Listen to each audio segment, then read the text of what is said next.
हर व्यक्ति शंकराचार्य नहीं लिख सकता। एक जिम्मेदार और मर्यादित व्यक्ति कभी इस प्रकार का आचरण नहीं कर सकता।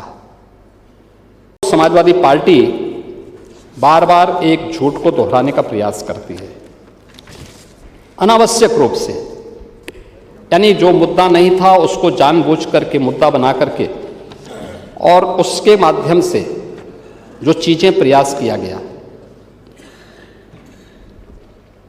मैं कहता हूं, क्या हर व्यक्ति अपने लिए मुख्यमंत्री बनकर के प्रदेश के अंदर घूम जाएगा? कोई भी मंत्री का बोर्ड लगा करके घूम जाएगा? कोई भी समाजवादी पार्टी का राष्ट्रीय अध्यक्ष बनकर के कोई घूम जाएगा? एक सिस्टम है, एक व्यवस्था है। भारत के सनातन धर्म की भी यही व्यवस्थाएं हैं। शंकराचार्य का पद भारत की सनातन धर्म में सर्वोच्च और सम्मानित पद माना जाता है,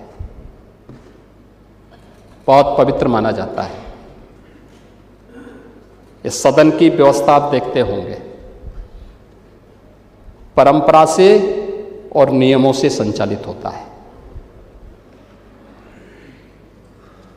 माघ मेला है, मौनी अमावस्या के दिन 4.5 करोड़ श्रद्धालु आया है।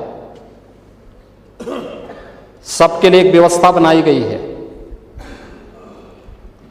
और कानून तो सबके लिए बराबर होता है।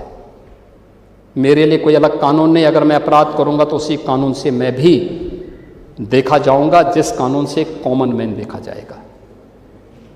मुख्यमंत्री का पद किसी कानून से ऊपर नहीं हो सकता। कोई व्यक्ति किसी कानून से ऊपर नहीं हो सकता। हम भारत के संवैधानिक व्यवस्था से जुड़े हुए लोग हैं और मेरा मानना है भारत के हर नागरिक को भारत के इस कानून को मानना चाहिए। भारत के अंदर शंकराचार्य की पवित्र परंपरा, जगत गुरु शंकराचार्य ने देश के अंदर 4 कोनों में 4 पीठों की स्थापना की। उत्तर में ज्योतिष पीठ की स्थापना, दक्षिण में श्रृंगेरी, पूर्व में जगन्नाथपुरी, पश्चिम में द्वारिकापुरी। 4 पीठों के 4 वेद हैं, ऋग्वेद, यजुर्वेद, सामवेद और अथर्ववेद। इन सब के अपने मंत्र हैं।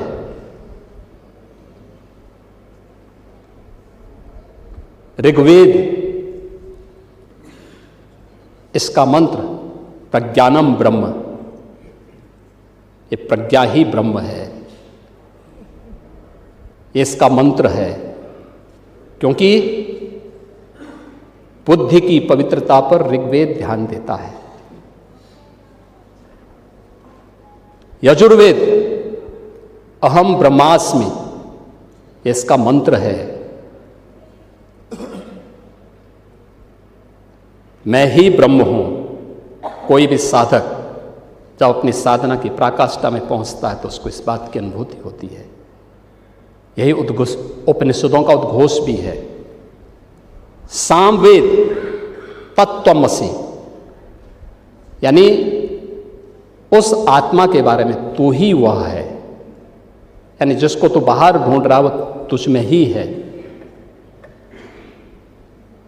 और अथर्ववेद अयात्मा ब्रह्म, ये आत्मा ही ब्रह्म है। ये 4 मंत्र हैं। आदि जगत गुरु शंकराचार्य ने अनिवार्य किया है, जिस पीठ के लिए जो योग्य पात्र होगा उसका मंत्र, उसका भाष्य, आज की भाषा में आप कह सकते हैं थीसिस, वह विद्वत परिषद के द्वारा अप्रूव की हुई, उसके द्वारा अविस, और फिर उस परंपरा के द्वारा उसको मान्य किया गया।